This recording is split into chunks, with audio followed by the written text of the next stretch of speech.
День за днем корреспонденты нашего канала следят за событиями в республике и за ее пределами. И о главных из них расскажем в ближайший час. Вы смотрите итоговую программу «Якутия. День за днем». Меня зовут Иван Лазаренко. И вот о чем мы поговорим сегодня. Россия не может участвовать в течение 4 лет в Олимпийских и Паралимпийских играх, в том числе в Олимпиаде в Токио в 2020 году и в Пекине в 2022. Всемирное антидопинговое агентство приняло скандальное решение. Пускай даже под нейтральным, но все равно должны выступить, да, потому что этого люди ждут целых 4 года. Ситуация с корью в республике вызывает очень много вопросов, но нет никаких ответов. Медики уверяют, что эпидемии нет, но тем не менее с каждым днем число заболевших растет. А есть еще группа риска. К ним относятся медицинские работники, работники образования, транспорта, торговли, социальной сферы, коммунальной сферы, вахтовики. Они относятся к группе риска, и они прививаются до 55 лет. Повышение качества жизни в Арктике и экономическое развитие макрорегиона. Чтобы Арктика по-настоящему стала великой, о ней нужно говорить, уверены эксперты.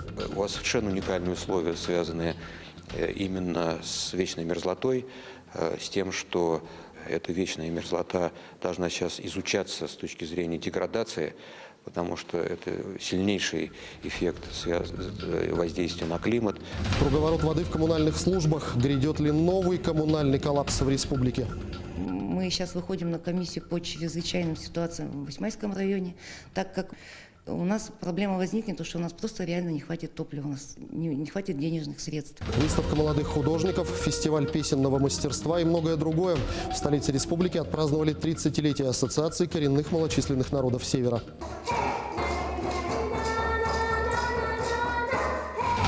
Халтура с размахом. Не успели построить и сдать, как новые дома уже признаны непригодными для дальнейшего проживания и подлежат расселению. Хангаловский улус посетила уполномоченный по правам человека. С аварийных домов переселили в заведомо аварийные дома. Домовину для усопших лучше делают, а вы же здесь людей живых теряете. ВАДА казнила российский спорт. Но нашей команды отняли флаг и гимн на 2 Олимпиады и все чемпионаты мира. 12 членов исполкома собрались в Лозанне в отеле «Совой». Заслушали рекомендации комитета по соответствию и тут же единогласно поставили жирный крест на российском спорте. Все из-за того, что Россия предоставила базу данных Московской антидопинговой лаборатории с изменениями.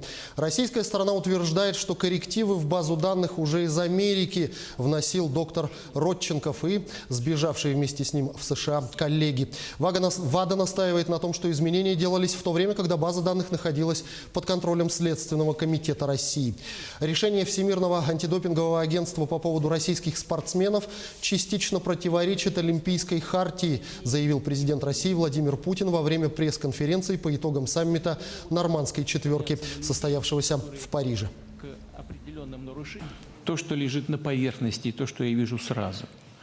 Ну, например, нет претензий к Российскому олимпийскому национальному комитету. А если к нему нет претензий, то страна должна выступать под национальным флагом. Такова Олимпийская хартия. Это говорит о том, что в данной части, во всяком случае в данной части, решение ВАДА противоречит Олимпийской хартии. И мы имеем все основания подать в КАС, подать в суд. Так что это? Продолжение антироссийской истерии или все же желание российских спортсменов достичь победы любой ценой, даже невзирая на нарушение правил? В ситуации разбиралась Полина Долинская. Россию выгнали из мирового спорта. И чем она это заслужила? Разумеется, дело не только в спорте. Ведь налагать санкции на российских спортсменов до середины 2020-х годов за то, что было совершено в начале 2010-х, это значит как минимум карать принципиально другое поколение спортсменов и принципиально другую РУСАДА. Что же это тогда? Продолжение антироссийской истерии? Или же мы все-таки виноваты? По формальному надуманному признаку лишают статуса РУСАДА, в то время как само же ВАДА признало это агентство одним из лучших в мире. Поэтому получается абсурдная ситуация, и мы готовим документы по обжалованию этого решения в Международный спортивный арбитражный суд. Допинг в России – большая проблема. Этого не отрицает сейчас практически никто, и решение ВАДА стало хоть и ожидаемым, но все-таки шоком. Но все же Россия может победить ВАДА. Формально есть до конца года время, чтобы опротестовать решение, но шансов на то, что протест сработает, практически никаких. Между прочим, на самых первых этапах, когда мы только передавали базу, вообще вообще российской стороной мы предлагали совместное исследование этой базы в соответствии с процессуальным кодексом, в соответствии с необходимостью выработки наиболее полного и обоснованного решения. Предлагали в том числе, чтобы наши эксперты приехали не один раз или 2 раза, когда нам уже просто объявляют, по сути дела, состоявшееся решение, а для того, чтобы нам выработать наиболее правильное и обоснованное решение совместно. К сожалению, на это никто не пошел. А я считаю, что действительно ситуация, она непростая. Олимпийский комитет России поставил себе реалистичную цель – добиться, чтобы спортсмены, не замешанные в махинациях с допингом, получили допуск на игры 2020 в Токио и выступили хотя бы как нейтральные атлеты, без российской символики и без гимна.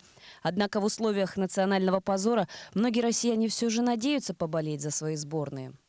После того, как ВАДА запретил России участвовать на Олимпиаде в Токио под своим флагом, спортсмены разделились на 2 фронта. Кто-то принципиально отказывается участвовать в Олимпиаде, а кто-то утверждает, что даже под нейтральным флагом они все равно займут призовые места и заберут свои медали. Все больше спортсменов из Якутии пробиваются в мировой спорт, где представляют не только свой регион, но уже и всю страну.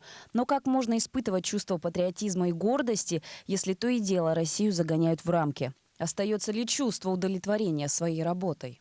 У нас есть претенденты, кандидаты на олимпийскую сборную страны. Конечно, все спортсмены, они очень так тревожно и, конечно, печально восприняли эту новость. Что для спортсмена спорта высших достижений? Это дойти до Олимпа, чтобы именно выступать на Олимпийских играх и стать олимпийским чемпионом. И наши спортсмены, они настроены все-таки дальше вести свою подготовку, несмотря ни на что, и готовиться к Олимпийским играм под любым предлогом. Я все равно верю, что команда будет допускаться, и, скорее всего, наверное, опять же, просто предположение, что повторится сценарий, как было перед Корейской Олимпиадой зимней, последней, которая была. Пускай даже под нейтральным, но все равно должны выступить, потому что этого люди ждут целых 4 года. Более опытные спортсмены, характер которых закален разного рода испытаниями, могут воспринять подобную ситуацию спокойнее, нежели молодое поколение спортсменов. Глядя на всю эту ситуацию, останется ли место мотивации и воля к победе? Я бы, наверное, выступила даже под нейтральным, потому что слишком много работы было проделано, чтобы просто взять и отказаться. Большой спорт важен для создания и продвижения имиджа страны. Но для России спорт – это ахиллесова пята. И, к сожалению, мы не извлекли урок из своего прошлого. Что будет дальше? Неизвестно. Остается только надеяться на благоприятный исход этой истории. Но перед этим придется пройти через все круги ВАДА.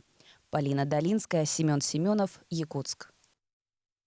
Повышение качества жизни в Арктике обсудили на выездном заседании Ленского клуба в Москве. Деловая площадка собрала представителей органов власти, общественников и экспертов по актуальным вопросам северных территорий. Участники Ленского клуба сошлись в одном. Все перспективы развития макрорегиона так или иначе связаны с приумножением человеческого капитала. Ведь именно люди делают ледяную пустыню обитаемой. Отмечается, что сдерживающими факторами прорыва Арктики является сохраняющийся отток населения и слабая транспортная доступность. Как раз этот формат придумали не для того, чтобы какие-то, четкие резолюции выпускать, обязательные к исполнению, а для того, чтобы выработать эти решения как раз с максимальным привлечением всемирно известных экспертов. Я считаю, что с этой точки зрения сегодняшнее заседание Ленского клуба абсолютно своей задачи достигло. Выездное заседание Ленского клуба в Москве в целом можно разобрать на цитаты. Вот, к примеру, одна из них. Чтобы Арктика стала по-настоящему великой, о ней нужно говорить. Тем самым экспертное сообщество предлагает усилить арктическую повестку. Информационная работа нужна, и я думаю, что как раз Ленский клуб отчасти для того и создан. Я думаю, что Ленский клуб может и должен претендовать на статус национального, тем более, что идея о национальном восточном клубе, восточный вектор уже года 3 бродит. Ленский клуб может сыграть роль соединителя с тем, чтобы они выработали единую повестку дня и просто идти на интеграцию с азиатскими элитами, которые необходимы для развития Сибири и Дальнего Востока, поскольку это рынок, а этот рынок не только настоящего, но и будущего. На этой неделе глава Якутии Айсен Николаев и президент Российской академии наук, академик Александр Сергеев, подписали в Москве соглашение о сотрудничестве между Российской академией наук и Республикой Саха-Якутия. Предметом соглашения является организация взаимодействия сторон по вопросам научной, научно-технической и инновационной деятельности. Основными направлениями сотрудничества являются вопросы, связанные с научным обеспечением развития экономики в арктической зоне страны, в частности, разработка новых технологий, материаловедения в экстремальных условиях и изучение вечной мерзлоты. Также во время подписания было озвучено, что Российская академия наук окажет помощь, чтобы арктический научно-образовательный центр в Якутии получил развитие. Я считаю, что привлечение нашей академической науки к таким вопросам, как строительство той же транспортной инфраструктуры, освоение наших природных недровых богатств, привлечение науки к изучению социальных процессов, которые идут на территории республики. Конечно же, к таким важнейшим вопросам, как вопросы изменения климата. Оно абсолютно необходимо и оно абсолютно оправдано. Мы должны, наоборот, вот такую образовать коллаборацию с привлечением Федерального исследовательского центра, других академических институтов Российской академии наук, нашего Северо-Восточного федерального университета, других высших учебных заведений, Академии наук Республики и, конечно, наших промышленных предприятий для того, чтобы такая вот серьезная коллаборация в виде научно-образовательного центра под названием «Север», который мы уже создали, оно дало реальный такой эффект для будущего развития Якутии. Основные направления – это, конечно, направления, связанные с Арктикой, вопросы, связанные с современной биологией, с изучением биоразнообразия, с сохранением биоразнообразия. У вас совершенно уникальные условия, связанные именно с вечной мерзлотой, с тем, что эта вечная мерзлота должна сейчас изучаться с точки зрения деградации, потому что это сильнейший эффект воздействия на климат. В Якутии число заболевших корью увеличилось до 16 человек. Ситуация находится на особом контроле Управления Роспотребнадзора по республике. По словам министра здравоохранения республики Елены Борисовой, среди детей нет больных корью, потому что их прививают в 1 год и в 7 лет. Кроме того, руководитель ведомства отметила, что организации самостоятельно могут вести карантин при необходимости. Как защитить себя от этого вирусного заболевания и чем оно опасно, в материале Ульяны Шагиной. Болезнь, которую еще 10 лет назад считали почти побежденной, сегодня все чаще поражает не только детей, но и взрослых. Случаи уже перестали быть единичными. В республике карантина пока нет, ситуация не настолько критична. Однако власти уже организовали массовую иммунизацию населения, чтобы предотвратить распространение инфекции. Все заболевшие на сегодняшний день лица были не привиты против кори. То есть единственное средство профилактики этого заболевания – именно вакцинация. В медицинской клинике Северо-Восточного университета проверке подверглись все 12 тысяч студентов. Медики путем сдачи анализа крови выявляют присутствие в организме специфических иммуноглобулинов класса G, что является показателем наличия иммунитета к кори. Если у человека есть иммунитет, то результат будет положительным.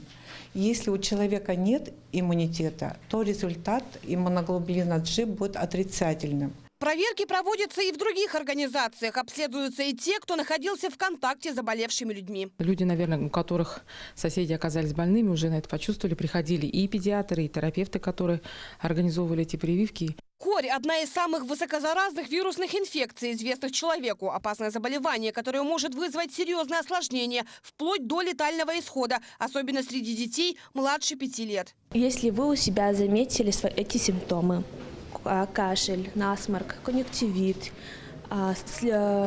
светобоязнь, сыпь, которая началась с лица, рекомендуется вызвать своего участкового врача, а не ходить в поликлинику, так как корь является высококонтагиозной и распространяется воздушно-капельным путем. Вирус передается воздушно-капельным путем при чихании, кашле во время разговора. Заразиться можно даже при кратковременном общении с больным. В случае контакта с больным экстренная вакцинация должна быть проведена не позднее 72 часов. Как правило, корью болели раньше дети, а сейчас это пошло на то, что взрослые начали болеть. Это болеют непривитые люди, потому что вакцинация дает 95% защиты. Согласно национальному календарю профилактических прививок, в год делается вакцинация от кори и в 6 лет ревакцинация от этой болезни. Плановые прививки взрослым проводятся по национальному календарю всем лицам до 35 лет. До 55 лет прививаются лица, которые относятся к категориям риска. Это работники образования, торговли, транспорта, медицинские работники. И в принципе охваты там достаточно в этих когортах высокие. Но у нас существует еще другое население, которое не попадает под эти обязательные прививки, и которые сегодня и дают как раз эту практически заболеваемость. Между тем, внезапный подъем заболеваемости обеспокоил и родителей. В первой поликлинике в день через процедурный кабинет проходит около 30 пациентов. Все знают, что вакцинация носит рекомендательный характер, но вместе с тем понимают, отказ от нее – реальная угроза здоровью ребенка. Обязательно и нужно ставить. А у вас это какая? Первое. Я думаю, можно прививку получать. Я думаю, что прививку надо получать, чтобы не болеть. Я за прививки. Да, все получают, у меня все дети. Корь тоже получали? А у нас медотвод был, и не получали. Вот сейчас к врачу зайдем и спросим. Вместе с тем пугает статистика. Вспышки кори регистрируются по всему миру. В Италии за полгода 3360 заболевших. Корь уже обнаружили и на Украине, и в Казахстане. По опыту прошлых лет у нас были завозные случаи и из Таиланда, и из Китая. Поэтому тем, кто собирается ехать куда-нибудь, нужно обязательно озаботиться тем, чтобы иметь профилактические прививки против кори. Но еще есть ряд других инфекций, по которым тоже рекомендуется иметь прививки, прививки для путешественников. Там от гепатита А, потом, наверное, дифтерию тоже надо иметь. Ничего хорошего нет, если ее не будет, этой прививки. То есть все те, которые плановые прививки проводятся в рамках национального календаря страны, надо их делать. После 80-х годов в Якутии вспышка кори случилась в 2015-м. Тогда заболело порядка 40 человек. Чтобы избежать эпидемии, есть лишь один верный способ – вакцинация. Ульяна Шагина, Джулус Иннокентьев, Якутия. День за днем. Сейчас мы ненадолго прервемся и смотрите в продолжении программы. Быть ли новому коммунальному коллапсу в республике? Приказ Министерства ЖКХ региона о балансе воды привел к полному дисбалансу. Новостройки, признанные непригодными для жилья, Хангаласский район посетил уполномоченный по правам человека.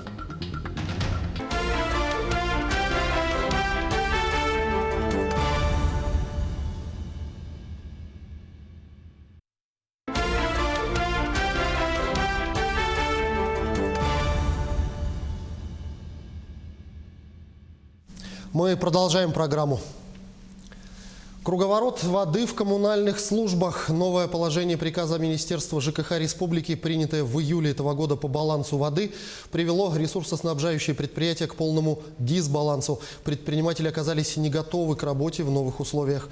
Механизм потребления воды начал бить по карману поставщиков услуг, а в конечном счете может сказаться на простом потребителе. В проблеме разбирался наш корреспондент Дмитрий Тымыров.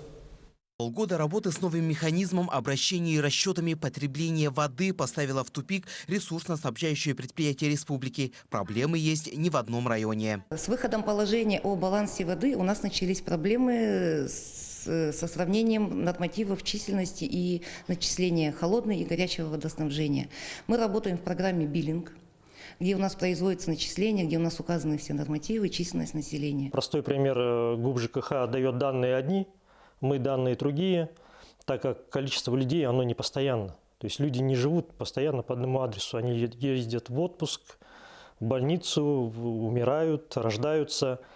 И в результате у нас, так как базы биллинговой системы разные, у нас не бьется количество людей. Из-за этих системных расхождений перестали получать субсидирование многие ресурсно-снабжающие организации республики, занимающиеся вывозом жидких бытовых отходов. Мы недополучаем субсидию с июля месяца.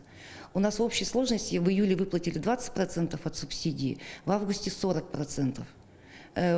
Октябрь-ноябрь мы уже подвели более-менее все наши разногласия. И все равно получается у нас недополучение субсидий, порядка 1,5 миллиона мы ее недополучили. В В свою очередь в Министерстве ЖКХ Республики так комментируют положение о балансе воды. По закону объем водоотведения должен соответствовать объему холодного и горячего водоснабжения. А недовольствие предпринимателей объясняют тем, что поставщики коммунальных услуг просто боятся работать по прозрачной схеме. Задается вопрос, да? Ресурсоснабжающие организации в прошлом году могли привести в соответствие эту базу данных начислений. Почему они не привели в соответствие? Потому что знают, что есть превышение по количеству проживающих, а также несоответствие по кодам благоустройства, которое предусматривает начисление в отличных объемах, чем водоснабжение, например, большую сторону. Так, соответственно, показывая и начисляя такой объем, они получали больше субсидий, что мы считаем недопустимым. Факты завышения объемов, а значит и незаконного увеличения начислений, подтверждают и в агентстве субсидий. На сегодняшний день, если мы на практике смотрим применение данной нормы вообще по всем организациям, доходит до того, что в один месяц разница составляет по 7 тысяч кубов. А это получается на 7 тысяч кубов больше начисляется населению. То есть от этого страдает по большей части население. Однако такая ситуация сложилась и у тех предпринимателей, кто работает в единой биллинговой системе, а значит вносит свои показатели в режиме онлайн. Просто программы учета данных у поставщиков услуг различаются, так же, как и сроки их выгрузки, поэтому показатели все равно не совпадают. Мы начисления делаем в биллинге, и в конце месяца, после 26 числа, мы начинаем сверяться с АО «Теплоэнергосервис». Если мы до конца месяца не успеваем, у нас конец месяца, последний день закрывается, 30 или 31. Все. Потом больше изменения в систему биллинг мы внести не можем. И получается, что мы опять уходим на другой месяц. Теплоэнергосервис уже свои изменения в очередном месяце внес, а наши изменения уходят на следующий месяц. И получается, что у нас опять идут разногласия с теплоэнергосервисом. Из-за этих разногласий предприниматели остаются без положенных субсидий, а это невыплаченные налоги, заработные платы рабочим и не только. Мы сегодня находимся в таких заложниках, когда вынуждены и услугу людям поставить, и негде взять и изыскать ресурсы для того, чтобы заправить наши машины. Это очень сложно. Топливо нам никто в долг не дает. Зарплату платить нужно вовремя, потому что это, во-первых, людям нужно нормально, достойно жить, и их там наши проблемы, что мы не можем получить, не волнует. Человек должен работать и за это получать. Поэтому такая ситуация сложилась, что на данный момент фактически все ресурсоснабжающие организации республики поставлены в условия цейтнота. У меня уже затруднительное положение в том, что не получаем с августа месяца субвенцию по откачке вывозной канализации. Задержка заработной платы идет, и оно приводит к неисполнению трудовых своих обязательств перед моими работниками. Мы спрашиваем, почему так, но нам объективно опять никто ответить не может. А вы спрашиваете у кого? Мы агентство субсидий. Потому что баланс воды мы спрашиваем своих кураторов, мы задаем вопросы им. Впрочем, в конечном результате применение баланса воды должно привести к правильному начислению платы гражданам за коммунальные услуги по водоснабжению и водоотведению. Граждане должны оплачивать за коммунальные услуги в том объеме, в котором они фактически предоставляются, да? А в случае отсутствия приборов учета по нормативам соответствующей степени благоустройства того или иного дома. Как бы там ни было, очевидно, что проблема есть, и решать ее нужно срочно. На сегодняшний день мы сейчас выходим на комиссию по чрезвычайным ситуациям в Восьмайском районе. У нас проблема возникнет, потому что у нас просто реально не хватит топлива, у нас не хватит денежных средств. А сегодня топлива до какого момента хватает, и когда, возможно, если объявится режим честно, это когда это может случиться? На данный момент у нас сейчас топлива, наверное, недели на 2 хватит, потому что мы своими силами оплатили. Но если у нас такая ситуация продолжится, просто январь-февраль мы не знаем, как будем отрабатывать. Потому что субсидия у нас поступила только по ноябрь месяц, и то не в полном объеме. Сегодня, чтобы решить эту проблему, поскольку мы видим сегодня, что есть трудности объективного характера, то есть программные ошибки, да, есть и, конечно, организационные моменты, которые нужно просто ресурсникам объединиться, да, и, допустим, поставить одно число для сверки, да, но и для объективных причин и для организационных моментов нужно время. В целом по республике баланс воды применяется к 70 организациям. Из них на сегодняшний день расхождений не выявлено лишь по 28. Несмотря на то, что у многих количество несверенных адресов значительно сократилось, ситуация все же остается напряженной. Если это все оставить как есть, то это может привести к серьезному коммунальному коллапсу. Дмитрий Тымыров, Семен Семенов, Якутия. День за днем. Уполномоченная по правам человека в Якутии Сардана Гурьева посетила новые аварийные дома в городе Покровске. Речь идет о двух домах по улице Заводская под номерами 17/1 и 17/2, которые были введены во время первого этапа реализации программы переселения из ветхого и аварийного жилья. Уже сейчас они признаны непригодными для дальнейшего проживания и подлежат расселению. О визите омбудсвумен расскажет Виолетта Засимова. Дома под номерами 17/1 и 17/2 по улице Заводская начали строить в 2010 году в рамках набиравшей тогда обороты программы по переселению из аварийного жилфонда.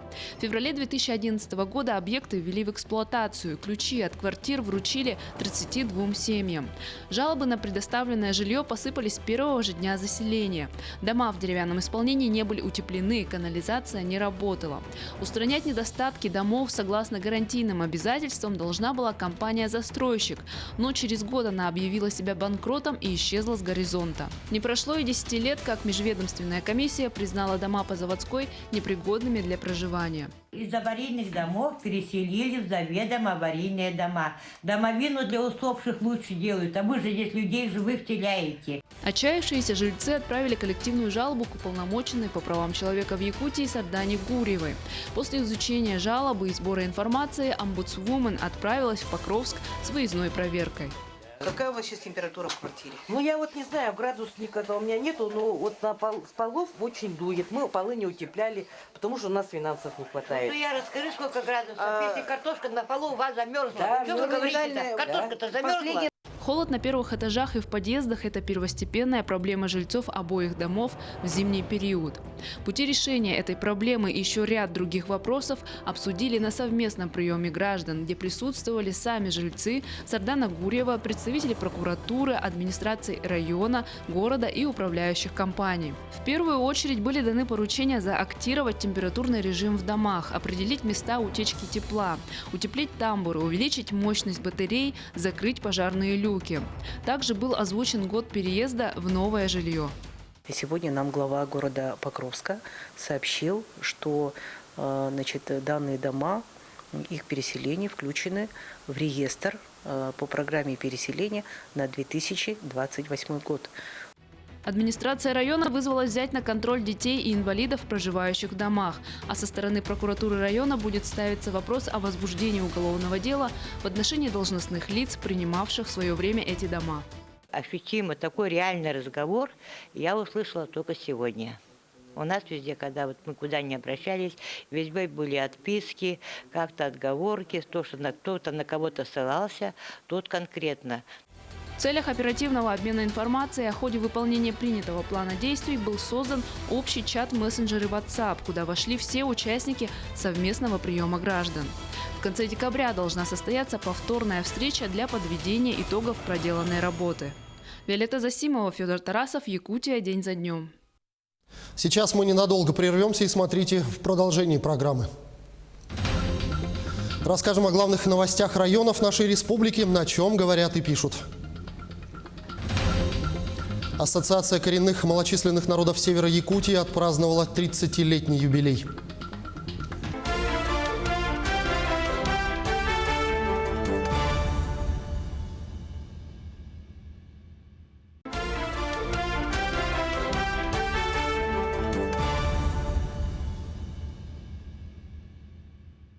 Мы продолжаем. Новую котельную мощностью 2,5 мегаватт запустили в селе Тихтюр Мегино-Кангаласского района. Этот объект превосходит своей мощностью другие агрегаты, построенные за последние годы. Артур Старостин подробнее на новой котельной и ее значении. Теперь в населенном пункте Техтюр в работе 2 квартальных котельных. В прошлом году к теплу было подключено 35 частных домов. В этом году еще более 70 жилых домов подключились к центральному отоплению новой котельной. Подключением и нововведением теплоносителя занимается общество с ограниченной ответственностью «Армон». У нас в целом по Мегано-Кангаласскому району у нас 11 котельных, есть разные котельные по мощностям. А вот таких больших где-то у нас, в общем, где-то 4 котельных, вот такими мощностями. А так есть маленькие, есть модульные котельные. Котлы по 800 киловатт под названием «Терморобот». Из них 2 рабочих и 1 состоит в резерве. Теплоносители полностью автоматизированы, поэтому оператор котельной может легкостью управлять кнопками. Настройка нормальная. Температуру, например, поставил, да, автоматику на 60 градусов. И она вот 60 градусов она держит постоянно. Установлена резервная дизельная станция в случае отключения электроэнергии. Большая часть населенного пункта обеспечены теплом. Жители микрорайона Чаранг до недавнего времени пользовались печным отоплением. И теперь им не нужно будет переживать за отопление частного дома и заготовку дров на зиму. Живем вот в экстремальных условиях, и тепло, благоустройство в домах должно было быть и раньше. Но вот только в 21 веке в нашем поселке вот потихонечку вводится тепло по всем микрорайонам. Осталось только вот старый микрорайон, основа нашего поселка, который находится внизу, там, низине. В скором времени все населенные пункты Мегано-Кангаласского района смогут подключиться к центральному отоплению. Теперь перед жителями и администрацией села Техтюр основной задачей будет благоустройство жилых домов. Артур Старостин, Мегано-Кангаласский район.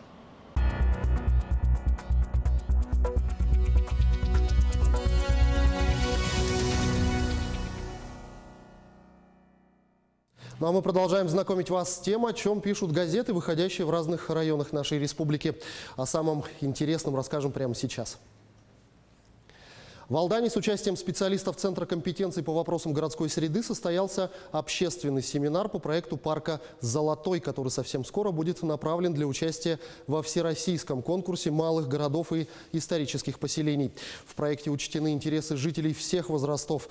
Зона для прогулок, спортивная зона, включая зимние виды спорта, молодежный кластер, локации для бизнеса, творчества, искусства, концертная сцена для выступлений, озеленение и освещение. Все будет сделано в современном дизайне.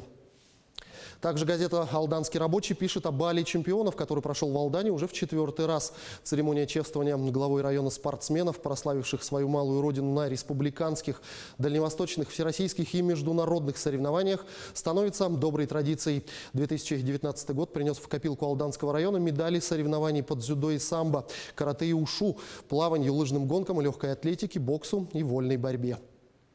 Традиционный бал чемпионов, где принято подводить итоги спортивного года и награждать самых лучших спортсменов района, прошел и в Ленске. Об этом пишет «Ленский вестник». В рамках церемонии отметили достижения ленчан, которые участвовали в 7-х спортивных играх народов Республики Саха-Якутия. Им вручили денежные сертификаты на сумму от 30 до 120 тысяч рублей. Помимо этого выбрали десятку лучших спортсменов среди детей и взрослых.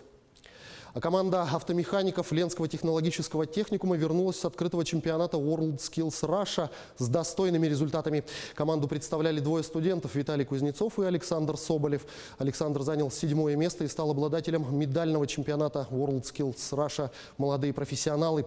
Виталий же участвовал впервые, но он получил колоссальный и интересный опыт. А 8-й открытый региональный чемпионат WorldSkills Russia Республики по компетенции электромонтажной работы проводился на базе Алекминского техникума. На прошедшей неделе завершились соревнования среди юниоров. Затем в борьбу вступили молодые профессионалы, студенты СУЗов. В чемпионате приняли участие 9 команд из средних специальных учебных заведений Якутска, Мирного, Нерюнгри, Алдана, Вилюйска, Верхоянска, поселка Светлый и Алекминского техникума. О том, как проходили соревнования и их итогах, пишет газета «Алекма». Международный день инвалидов – это еще одна возможность обратить внимание на проблемы людей, волей судьбы, имеющих слабое здоровье, нуждающихся в особой помощи и поддержке. О том, какие мероприятия призваны обратить внимание на проблемы людей с ограниченными возможностями в Абыйском районе республики, пишет газета «Хотугу-КМ».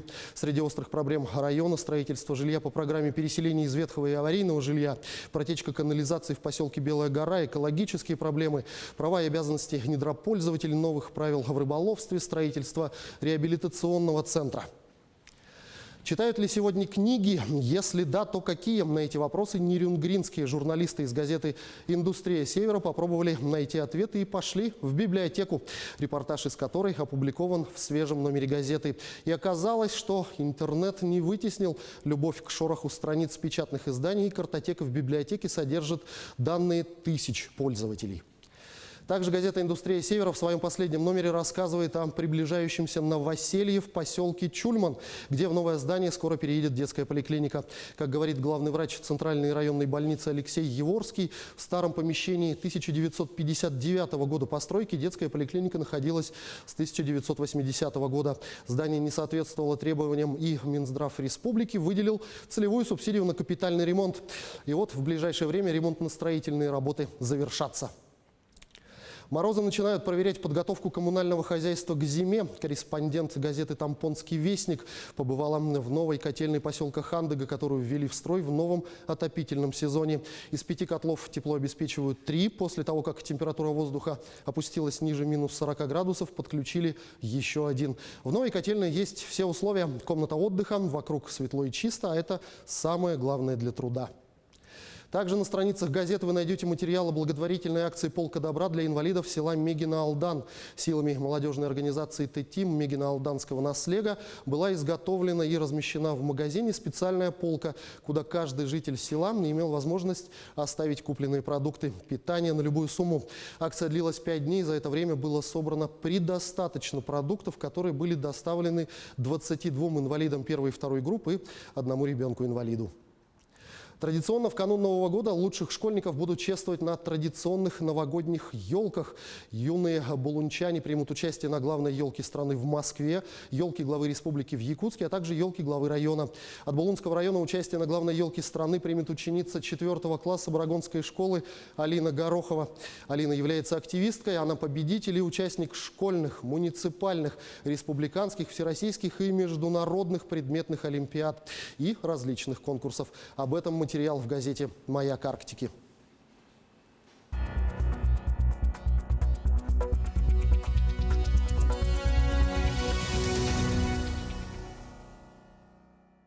Но провести досуг с пользой для здоровья можно на спортивных объектах Ленска. В Ленском районе активно развиваются зимние виды спорта. Уже несколько лет ленчане с удовольствием занимаются, например, хоккеем.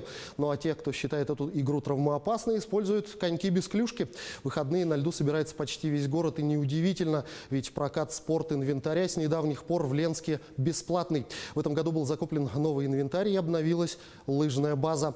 Оценила масштабы переоборудования и преображения Анна Кожевникова. В этом году к новому тренировочному сезону зимних спортивных игр лыжная база была переоборудована. Спуск был разделен на 3 части для лыжников, сноубордистов и любителей покататься на сноутюбингах. Но самое главное, установлен подъемник. Теперь возвращаться после спуска не составит труда. Подъемник на сегодняшний день работает, а вот спуск еще нет, снега недостаточно, говорит тренер. Сейчас идет закупка нового оборудования. В этом году приобрели лыжи, и не только для спортсменов, но и для проката. В прошлом году таким же образом были обновлены коньки на хоккейном корте. Новые сноутюбинги заказаны в достаточно хорошем количестве, чтобы обеспечить максимальное количество населения. У нас уже хоккейный корт работает с ноября месяца, с середины ноября. И, конечно, он уже достаточно много населения у нас в выходные дни посещает его. Цифра, конечно, колеблется уже большая. С прошлого года прокат спортинвентаря на всех спортивных объектах Ленска бесплатный. Поэтому выходные с 12 дня до 8 вечера практически весь Ленск на крытом катке на стадионе «Алмаз». На лыжную базу ленчане выезжают пока что не так охотно, холодно. Но даже в будние дни помимо спортсменов здесь можно встретить и любителей. Александр с 2011 года занимается лыжами. У меня сын тоже занимается, и дочка в 6 лет тоже занимается лыжами. Начинающая. Спортсменка. Лыжный спорт для этой семьи – любимое занятие. Сын Алексей уже 3 года посещает секции по лыжам. Потому что мне там больше всего хорошо получается на лыжах кататься. Уже там несколько призовых местов.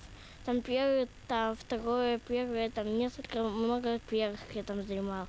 Ленские лыжники на крупные соревнования выезжают редко. Это достаточно затратно. Для развития этого вида спорта в Ленске практически есть все. Хорошо оборудованная лыжная база, инвентарь. Анна Кожевникова, Денис Семенов, Ленск. Сейчас мы снова ненадолго прервемся и смотрите далее в программе. Дни Дальнего Востока прошли в столице России. Проблема с бесплатной перевозкой диализных пациентов благополучно решена.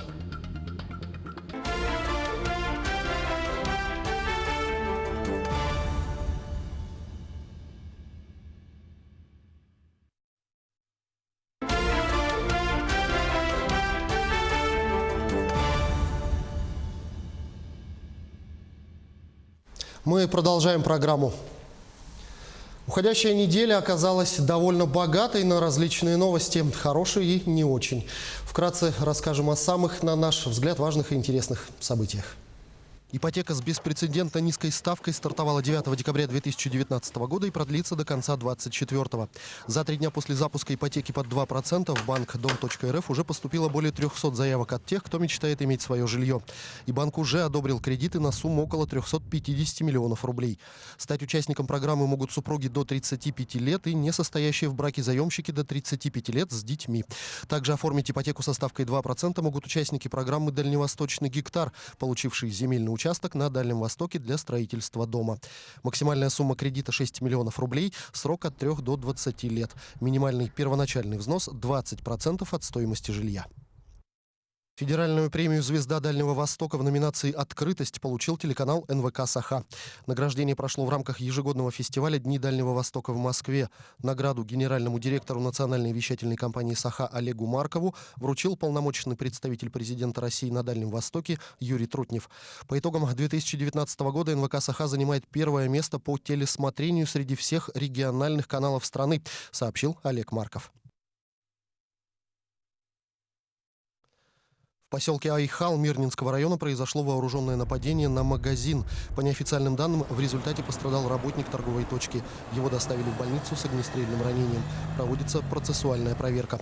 Мирнинское управление внутренних дел было поднято по тревоге. На региональной трассе в короткие сроки расставили посты полиции с целью обнаружения гражданина, подозревающегося в преступлении. Пока подозреваемого задержать не удалось. Розыск продолжается.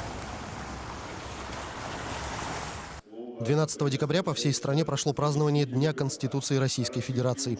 В столице республики в актовом зале Дома правительства состоялась традиционная церемония вручения паспортов гражданина Российской Федерации учащимся городских школ. Также прошло торжественное собрание общественности. Поздравить горожан с наступившим праздником собрались известные общественные и политические деятели.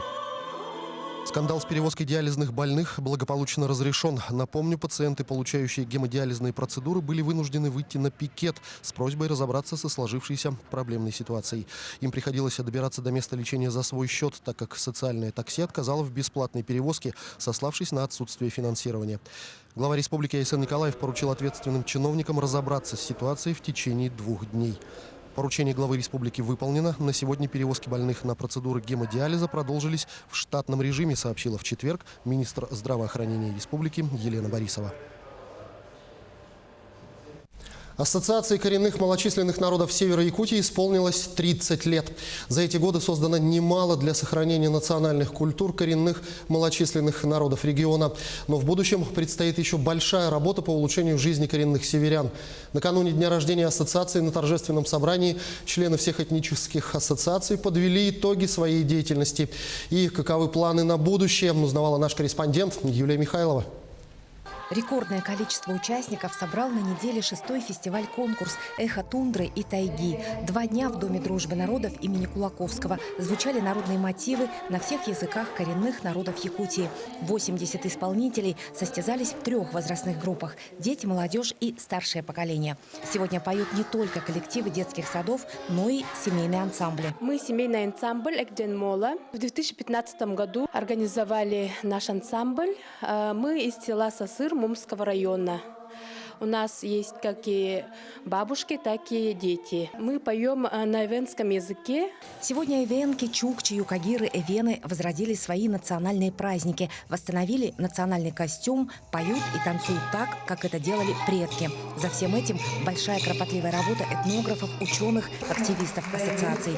Теперь главное – сохранить чистоту культуры. Самое главное, у нас большая задача – сохранить традиции в том виде, которые они должны быть, чтобы не было замены, да, чтобы не было лжекультуры. Сидишь где-то на конкурсе, отсматриваешь программу, а играет чукотская музыка, а танцуют движения эвенов.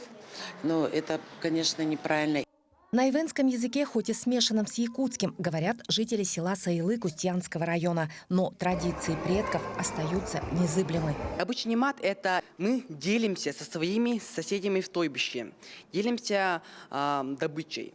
Без этого обычая наш народ бы не выжил. И сейчас мы чтим обычай немат в Кустьянском лусе. Впереди у ассоциации планов громадье. Самое главное, чем озабочены северяне сейчас, это экология. Нужно стремиться к тому, чтобы наши отрасли вписывались в новые реалии, чтобы руководство страны, республики, общественность повернулись лицом к экологическому мышлению. Потому что сейчас чистая вода стоит дороже нефти.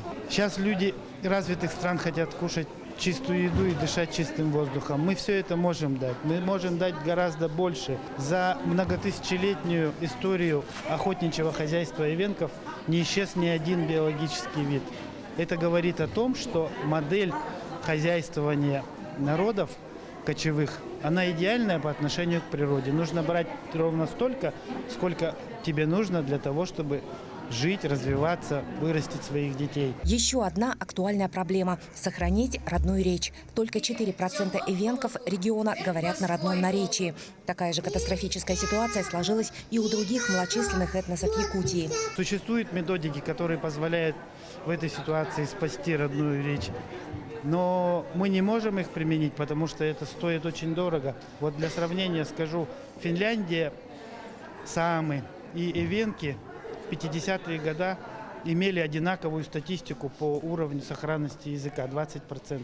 Сейчас у финнов 97% в саамских регионах, а у нас 4%. Власти региона знают проблемы северян. Рост благосостояния жителей станет ключевым постулатом стратегии развития Арктики на ближайшие годы. В следующем году мы уже, учитывая все веяния, новые веяния, новые задачи, вызовы времени, мы должны будем разработать такую концепцию, которая могла бы обеспечить достойную жизнь северян. Но самое главное, как говорят сами северяне, проснулось самосознание народов.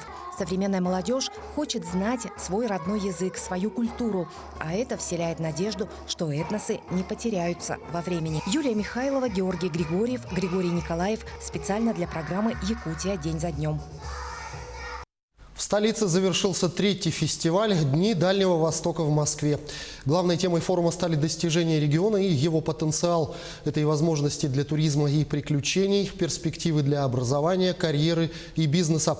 Каждый из регионов старался удивить посетителей.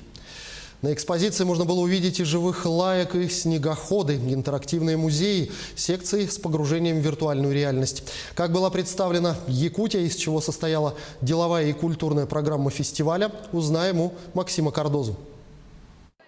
Сделать Дальний Восток чуточку ближе – вот главная задача фестиваля «Дни Дальнего Востока» в Москве. И с каждым годом людей, которые хотят узнать о самом большом федеральном округе страны, становится только больше. Очень хорошо то, что очень много молодежи, которая как раз приходит знакомиться с Дальним Востоком. И это на самом деле очень важно, потому что, к сожалению, многие в Москве, знаете, Дальний Восток знают гораздо хуже, чем те же страны дальнего зарубежья. Вот как раз с появлением Дня Дальнего Востока вот это уже начало изменяться. И сегодня по узнаваемости Дальний Восток уже для россиян становится одним из главных регионов нашей страны. А чтобы Дальний Восток стал еще ближе, во время фестиваля разыгрывали туристические путевки в любой дальневосточный регион. Поедут счастливчики и в Якутию. Мы разыграем путевку на двоих в нашу республику. Конечно же, это в летнее время. Жемчужина, конечно, туристический объект «Жемчужина» в Якутии – это Ленские столбы. Ну и, конечно, посещением нашего великого праздника Исеха Туйматы. Фестиваль – это, конечно же, презентация регионов. И здесь показали главные достижения последних лет. Например, такие мегапроекты, как газопровод «Сила Сибири», космодром «Восточный», Северный морской путь. Причем рассказывали обо всем этом с помощью самых современных технологий. Дни Дальнего Востока – это еще и выставка, и здесь очень много интерактива. Везде установлены информационные тач-панели. Людей погружают в виртуальную реальность. Ну а если вы хотите, можно сделать и 3D-фото. Проапгрейдили даже мамонтенка Юку, которого нашли в Якутии. Вот можно его отсканировать, увидеть скелет, и даже есть информационные точки. Можно узнать, что это бивни мамонта. Также здесь есть еще и одна функция. Нажимаем сюда и видим, как мог выглядеть этот мамонт тысячи и тысячи лет назад. Очень хорошо и замечательно, что здесь такой мамонтенок, и можно увидеть, как выглядит мамонт 7 лет. Мы сначала думали, что это, может быть, будет муляж, ну что-то вот похожее, но то, что это настоящий мамонт, конечно, это неожиданно. Этот проект еще и продвинутая деловая площадка. Сразу несколько важных для Якутии соглашений были подписаны в рамках форума. Например, о строительстве компании «Колмар» в Нерюнгри жилого квартала на 2000 квартир. Он должен появиться до 2022 года. Мы активно сейчас развиваемся, наращиваем производственные мощности. Количество персонала у нас вырастет в 2 раза и составит порядка 10 тысяч человек. Не надо забывать, что это молодые люди, средний возраст 38 лет, и они приедут со своими семьями, с женами, с детьми. Поэтому приток в город, приток в район, он увеличится даже не в 2, а в 3, в 4 раза. Дни Дальнего Востока – это не только инновации и мегапроекты. 3 дня фестиваля москвичей и гостей столицы знакомили с культурой своих регионов творческие коллективы. И кажется, слова хита «Девочка с севера» группы Snow Voice теперь будут подпевать тысячи новых поклонников.